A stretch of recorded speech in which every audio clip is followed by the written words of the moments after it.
Hello there, my brothers and sisters. It's Josh Packard. Hey, today I want to talk to you about love again. What love is and what it isn't, and what a relationship is and what it isn't, and how things should be maintained in a relationship and how they shouldn't. Um, and I want you guys to give me your feedback. Tell me if I'm right or wrong. Um, Love is not very complicated once you come to the real love. Love that we know is called sentimentalism. The one that we're born with, the one that we were raised with, the romantic kind of love that we know is called sentimentalism, to where it's dictated by your need for someone else to complete you, to where you have a lust, or like for men, they marry women a lot of times because they need sex, or because they're lonely, or women are because they're lonely, or because they feel the social pressures to be married. And there's a million reasons why people actually get married, and what there's a there's a big impression put upon them and a big push for them to get married, and so they end up marrying somebody out of those needs, or just even having a relationship with out of those needs for sex, for acknowledgement, for belonging, for love, for whatever people are desiring and needing. And so marriages are founded on that, and they're transactional, and relationships are founded that way, and they're transactional. So they last as long as both people are getting what the other person should be supplying to them. And most people are happy with that, but most marriages end in divorce, and you're looking at 80% of marriages now end up in divorce because they're transactional and they can't last because people change. And a lot of times that people have to give at severe expense to themselves and they can't maintain it. And that's why relationships fail.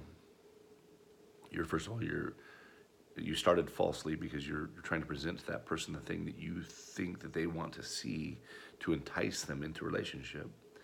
And then once you can't sustain that forever, so then once they see it, first of all, they realize that you're not what they purchased. You're not what you advertised yourself to be. The second thing is that as you get older, in your relationship, your needs will get greater because that person won't be able to satisfy them, or they'll wear out because they're not able to satisfy them. Because that's how sin operates. It enlarges. It doesn't shrink. So the sin in you has more need and more need. So then all of a sudden, like especially with women, their big thing is I don't feel satisfied in my relationship. You know what I mean? I feel just like I'm just not fulfilled. And it's like, whoa, well, and then who do they blame? Because they don't acknowledge themselves as being the problem, right? So who are they going to blame? Their deadbeat husband, right? It's never romantic enough. He's not affectionate enough. He's never good enough. It's always his husband's fault, right? Wrong. See, what happens is like, look at feminists today, or, all these people seeking their own rights. They feel oppressed all the time. There's nobody oppressing them. The oppression they feel is by the enlargement of the sin inside themselves. They can't be satisfied. So think about it this way. If I'm not satisfied before I meet somebody, they might satisfy me for a minute or two, or a year or two, but they'll never be able to satisfy me forever because that lack in me will grow. That person will not be able to grow along with my lack. So if I'm not satisfied, who do I have left to blame?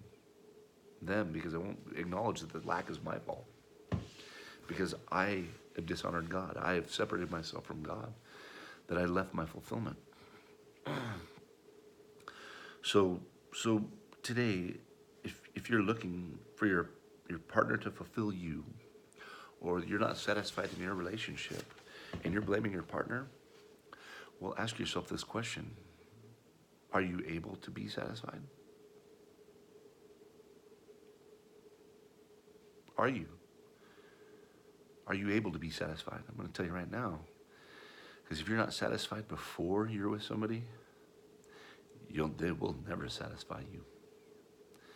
Because your satisfaction, the hole inside of yourself called sin is enlarging, and you'll need more to fill it. And that person can never, ever give you enough. And I'm going to tell you right now, that dissatisfaction you feel is your damn fault. And the fact that you don't manage it means you never loved that person you're with in the first place. That they're barely hanging on by a string, and then you're taken from them. Doesn't make sense, right? So then love comes from the place of you being satisfied with God. That you don't have any need for a partner or need for their acknowledgement or their need. You don't have any need for them, period.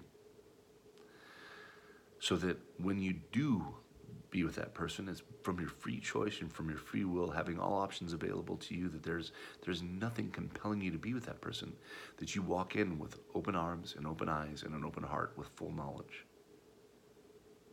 That's love, you guys. It doesn't require anything from the other person.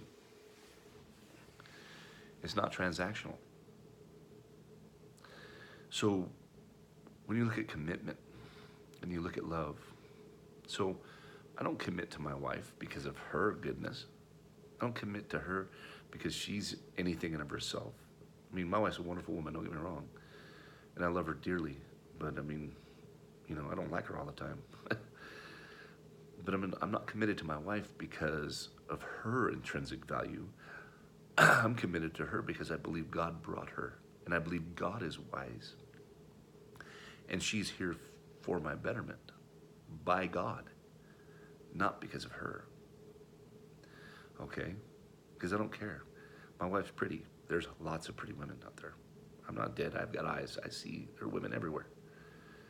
She's not unique other than the fact that she is her. She's just my wife. Her name, it's just her being her is who I love. I love her, not what I do like what she looks like, trust me, she's pretty hot. But that's not why I love her. That's not why I'm staying with her. That's not why I'm here. Because I believe in God. And the next thing is I don't love her. I love her because of her, but I don't commit to her because of her. So then, now in my life, because I have no need for her, and she's like, that's not romantic at all. You don't have any need for me. That just sounds horrible. And I'm like, oh, well, because you're not seeing what that means.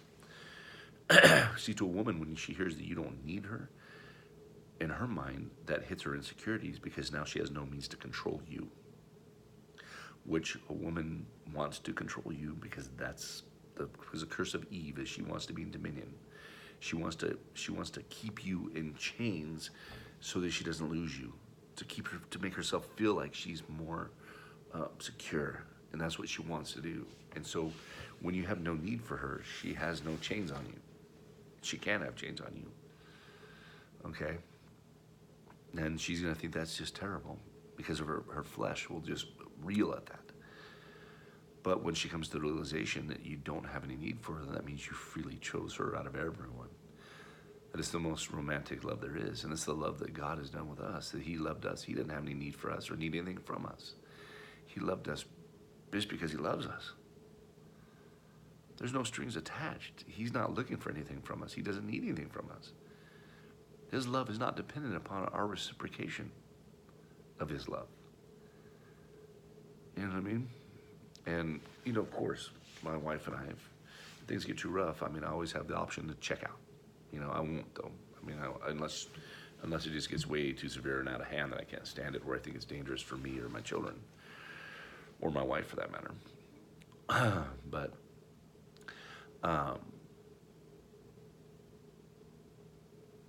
love isn't, so my whole thing is, and I can give you a little backdrop. For like the last month or two, I've been working between mostly 60-hour weeks and dropping down to 50 now, and I'm down to about 53 hours now. That's where I'm kind of maintaining, is right around 53 or 54 hours a week, which I was normally at 40. And at 8 hit the gate, right? And that's what I love to do. That's what I want to do. But unfortunately, I was given a big giant job with lots of responsibility that at first it was just a train wreck, and now it's starting to level out. So I'm slowing back up. So on my side of things, by the time I get home, I'm just trying to manage, because I get up in the morning, go to the gym, 4 in the morning, every day, go to work all day, 10 hours plus. Then I try to come home, and I try to come home and take away, because I know my wife is struggling because we have the boy just does not sleep. He's the cutest thing on the earth, but boy, that little bastard does not want to sleep. And so my wife is just worn out. And so I try to rush home and try to take the kids from her and to give her a little breather. Well, thing is, she's all irritated and she's worn out, and I'm at my wit's end. So we've been having a little bit of argument when they get home, and I'm like, geez, man, I work my ass off. I'm here just trying to take care of the kids for you. You shut up. And she's like, well, I don't have anybody to talk to, and then she has all these complaints and everything else because she has no one to talk to during the day. So then I'm at the place where I'm like, oh, I don't want to hear it, and she's like, and then she's mad at me because I don't want to hear it, but I'm trying to take away the kids, and I'm trying to, we're doing a juggling act right now, and anyway, so this kind of exasperated the situation that I've been working these many hours, right? And trust me, I don't want to be. I don't like working overtime, like not even one bit. But anyway, what's happened is that now would it be loving for me after a hard day of work? Because I spend my time in my scriptures daily. I spend my time with the Lord. I pray constantly. I'm on all the time. I really try to keep myself in the Lord as much as I possibly can. And so when I get home, I'm trying not to have to take from my wife. When I get home and she's hanging by a thread, I'm not here trying to burden her more. And I come home and I'm trying to take from her, trying to take her burdens from her, And of course, she's the place where she's so worn out it doesn't matter. She doesn't even notice. She doesn't even care, And I'm not, I understand completely.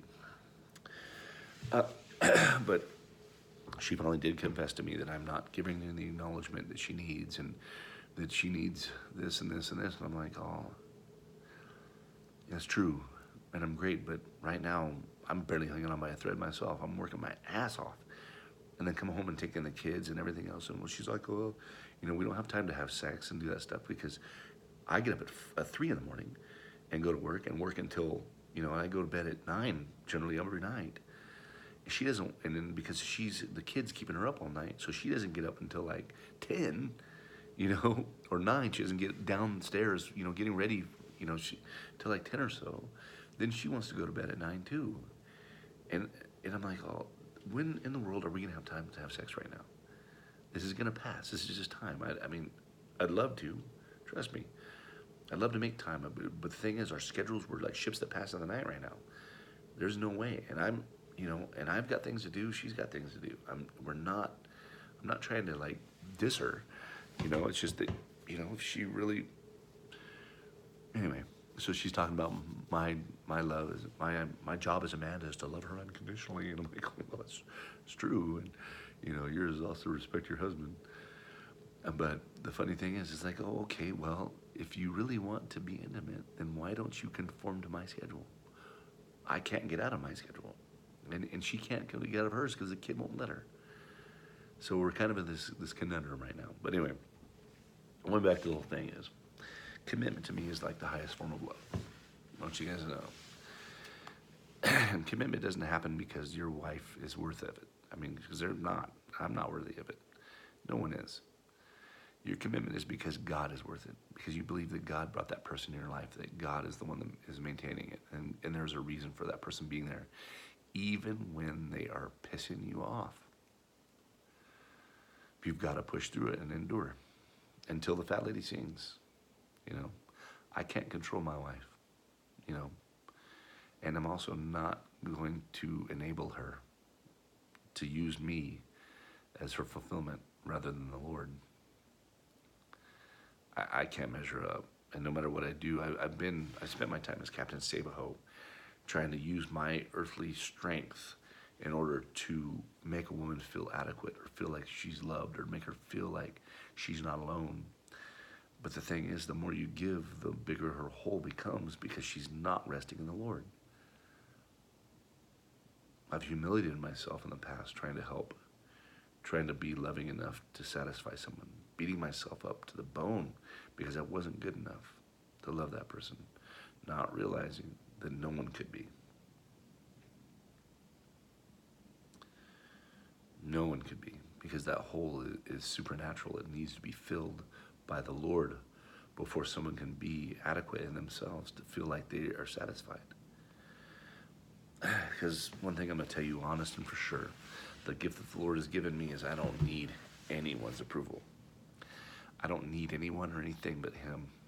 I mean, it's nice, trust me. I like to be, found attractive, or to be told I'm, you got, we've been given compliments or whatever.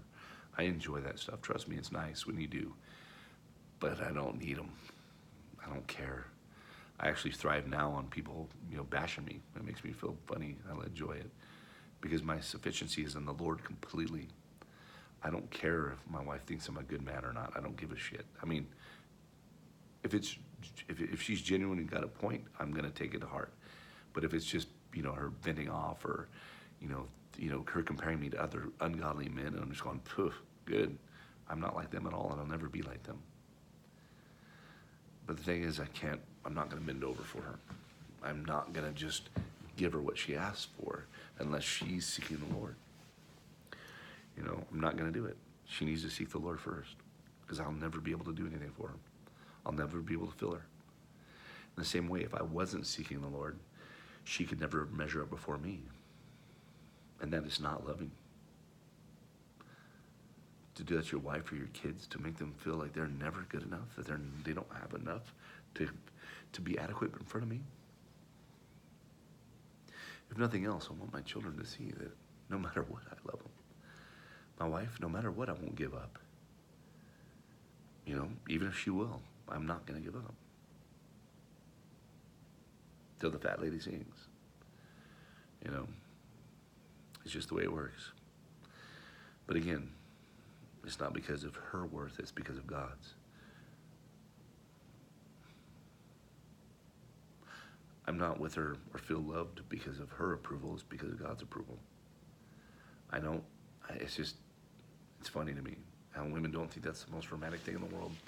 Because I'm gonna tell you what, to me as a man, I'd like to be picked over everyone by someone that is able to see the truth, someone who is able to see through the lies, someone who is able, that is wise, someone that is known, and then someone after everything they've seen and known, they still choose you with an open mind and an open heart and in pure understanding, rather than choosing you out of their lusts and their needs to be filled, and their needs for sex, or their needs for acceptance, or their needs for anything.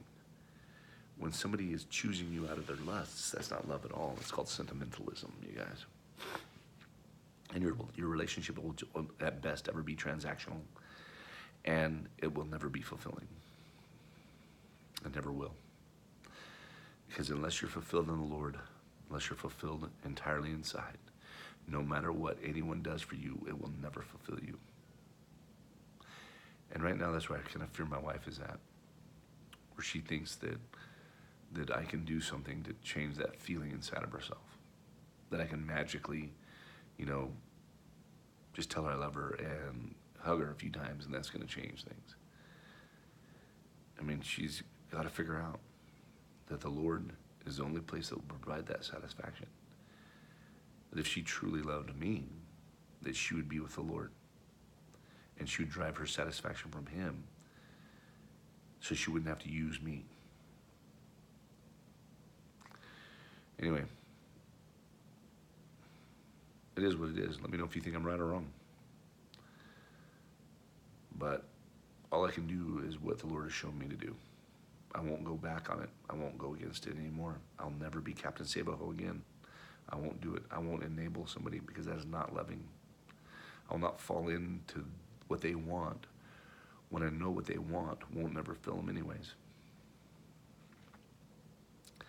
So anyway, let me know what you guys think. And give me some tips if you can. All right. Have a wonderful day. Bye-bye.